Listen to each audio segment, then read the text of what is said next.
नमस्कार दोस्तों, स्वागत है आपका हमारे YouTube चैनल जरधारी क्लासेस में। दोस्तों, सामान्य हिंदी सीरीज का आज ये लेक्चर नंबर 8 है और आज हम चर्चा करेंगे क्रिया और क्रिया विशेषण के बारे में। शुरू करते हैं दोस्तों आज का लेक्चर। और इस लेक्चर के डिटेल्स नोट्स या उत्तराखंड कनिष्ठ सहायक एग्जाम 2026 के लिए सामान्य हिंदी के संपूर्ण सिलेबस वाइज नोट्स यदि आपको चाहिए तो लिंक आपको मिल जाएगा वीडियो के डिस्क्रिप्शन में।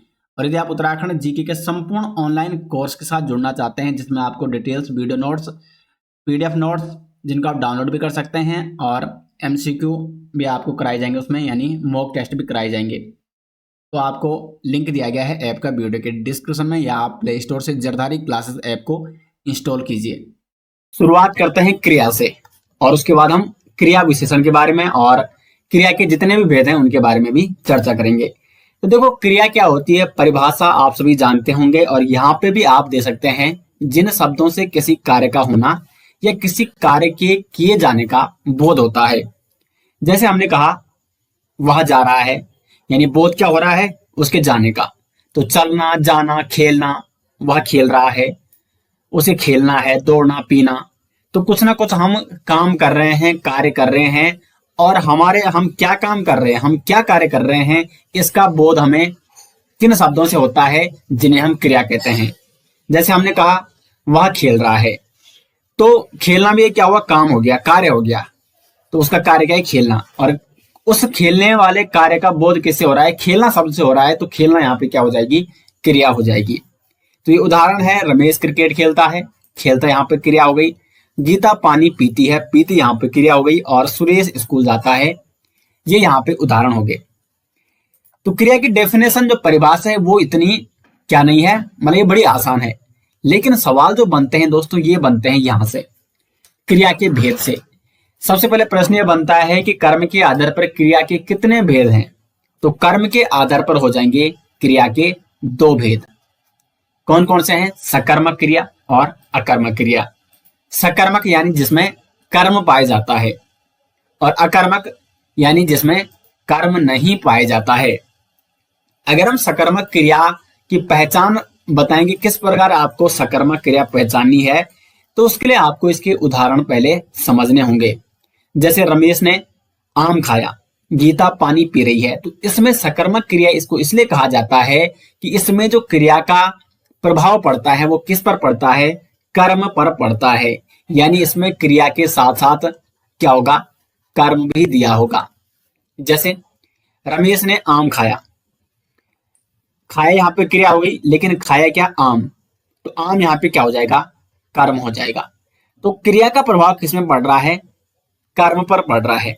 गीता पानी पी रही है, पीना यहाँ पे क्रिया हो गई, लेकिन पी क्या रही है, पानी पी रही है, तो पानी यहाँ पे कर्म हो जाएगा। वह क्रिकेट खेल रहा है, खेलना हो जाएगी क्रिया और क्रिकेट हो जाएगा कर्म।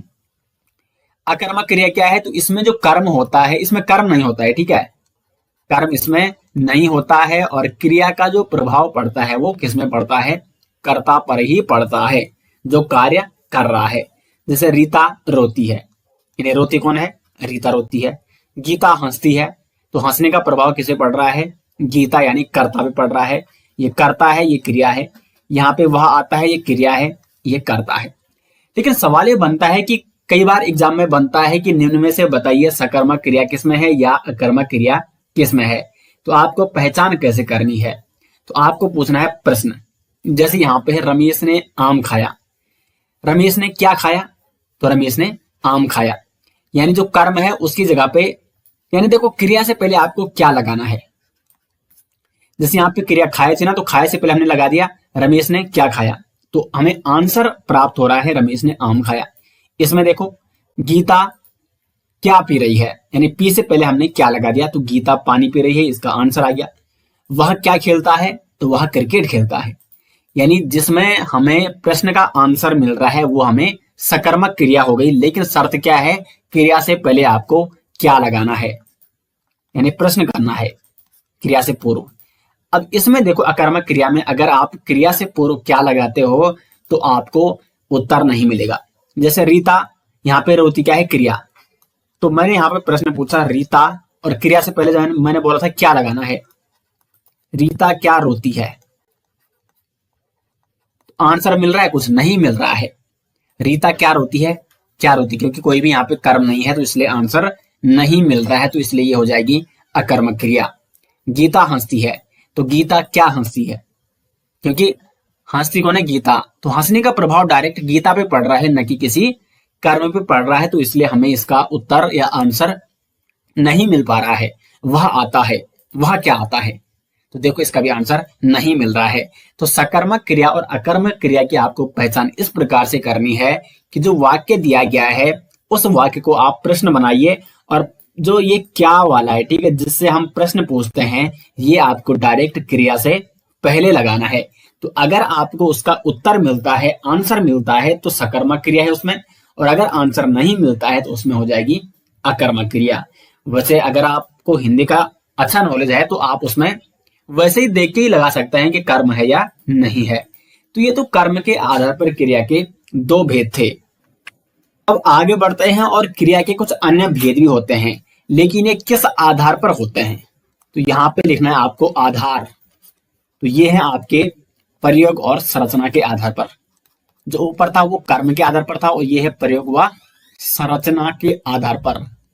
तो प्रयोग और संरचना के आधार पर क्रिया के हैं 5 भेद, लेकिन कई बुक्स में दोस्तों आपको इसमें 8 भेद भी देखने को मिलते हैं। लेकिन मुख्यतः जो क्रिया के प्रयोग और संरचना के आधार पर भेद माने जाते हैं वो 5 माने जाते हैं। कौन कौन से हैं, द्विकर्मक क्रिया, संयुक्त क्रिया है, प्रेरणार्थक क्रिया है, पूर्वकालिक क्रिया है, और नामबोधक क्रिया है। तो इन 5 को आपको समझना बहुत ही अति आवश्यक है।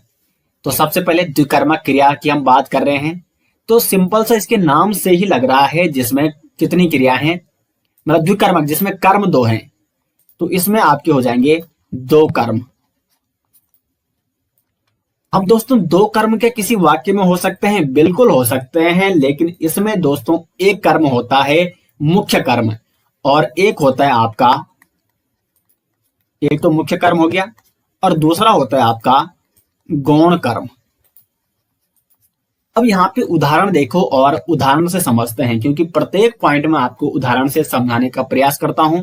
देखो उदाहरण, सुरेश ने रमेश को खाना खिलाया। अभी आप जब आगे मैं आपको इसके बाद कारक पढ़ाऊंगा, तो उसमें मैं आपको कर्ता ने, कर्म को, मतलब ये प्रकार के उसमें जो कारक हैं वहां पे आपको पता चल जाएगा। वहां पे आप ये जरूर पढ़ेंगे, कर्ता ने, मतलब कर्ता की विभक्ति होती है ने, तो यहाँ पे कर्ता है। कर्म को, कर्म की विभक्ति होती है को, देखो रमेश को, तो यहाँ पे एक कर्म तो रमेश हो गया, लेकिन एक क्या हो गया जो क्रिया से ठीक पहले है, जिस पर क्रिया का प्रभाव पड़ रहा है, खिलाया, लेकिन खिलाया गया, खिलाना यहाँ पे क्रिया हो गई, ये क्रिया हो गई, और ये हो गया कर्म। खिलाया क्या, खाना खिलाया। सुरेश ने रमेश को क्या खिलाया, सुरेश ने रमेश को खाना खिलाया। तो खाने पे क्रिया का प्रभाव पड़ रहा है, तो यहाँ पे खाना भी एक प्रकार का क्या हो गया, कर्म हो गया। वो खाता क्या, वो खाना खाता है।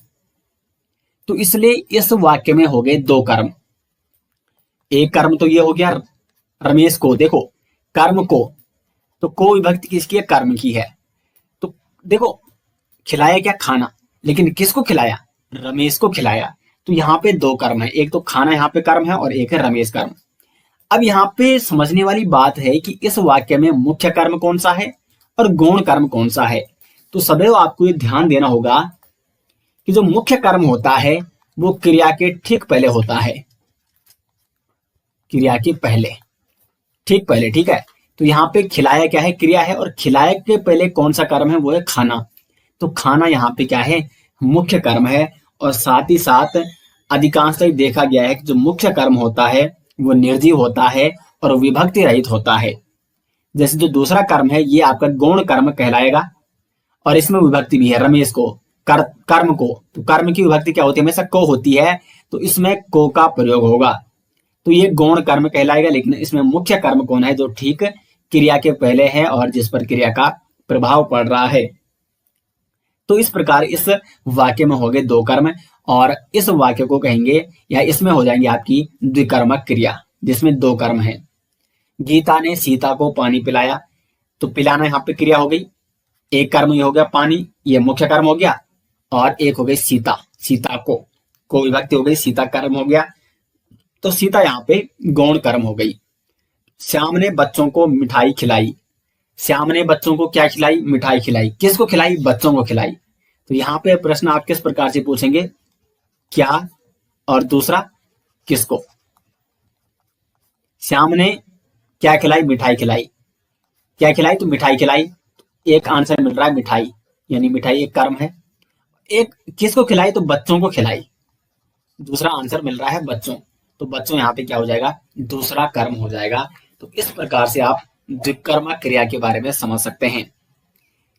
दूसरी जो क्रिया है वो है संयुक्त क्रिया। अब जो संयुक्त क्रिया है दोस्तों, इसमें क्या होता है? इसमें दो क्रियाएं होंगी और वो भी संयुक्त रूप से। तो संयुक्त रूप से किस प्रकार से? उदाहरण देखो आप, तुम यहां आकर बैठ जाओ। तो देखो बैठ यानी बैठना, ये भी एक क्रिया है ना, और जाओ यानी जाना भी एक क्रिया है।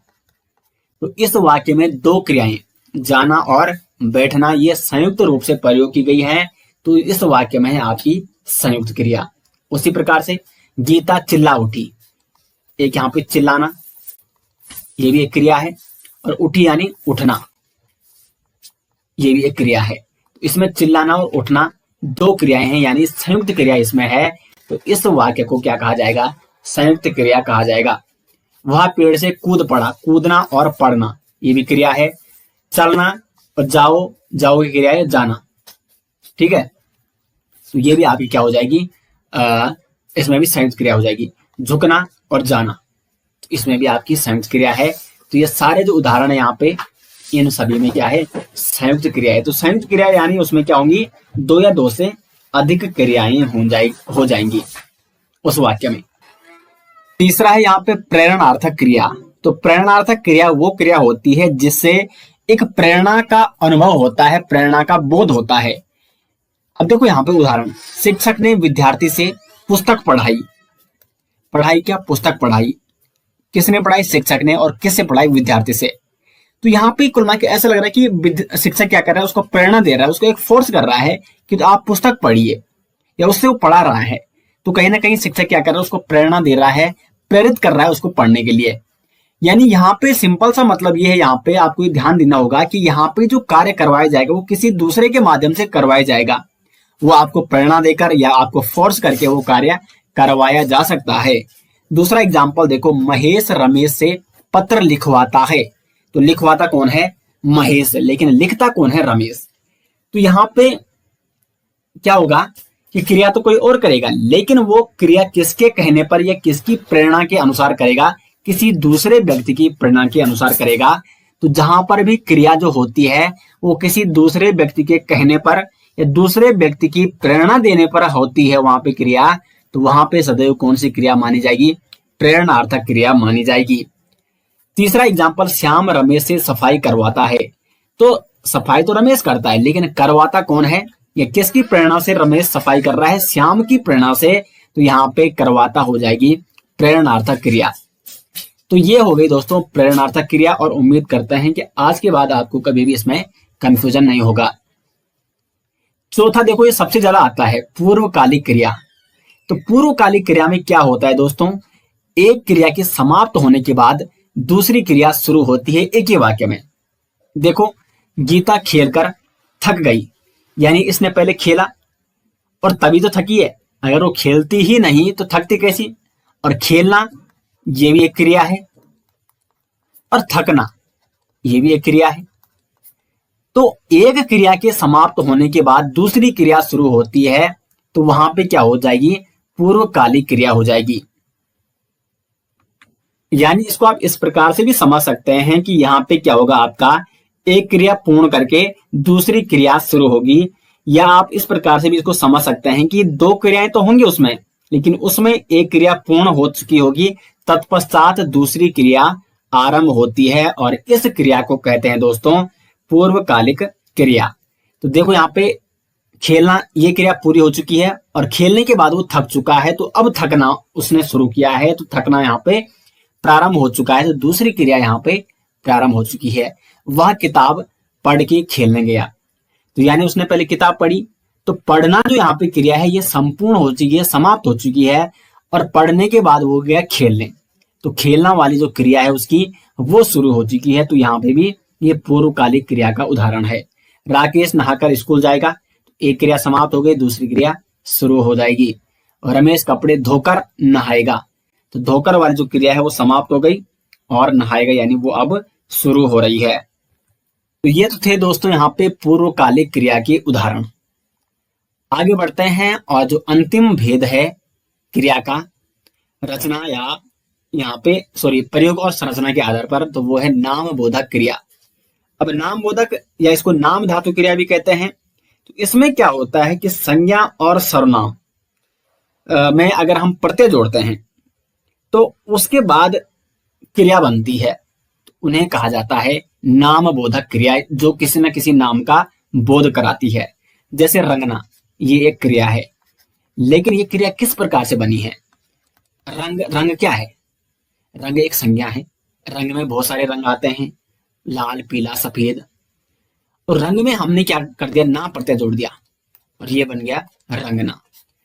तो अगर हम संज्ञा या सर्वनाम में प्रत्यय जोड़ते हैं और उसके बाद वो संज्ञा और सर्वनाम क्रिया में बदल जाता है, तो उस क्रिया को कहते हैं नाम बोधक क्रिया। तो रंगना हो गया। लाठी, देखो लाठी ये क्या है? संज्ञा है।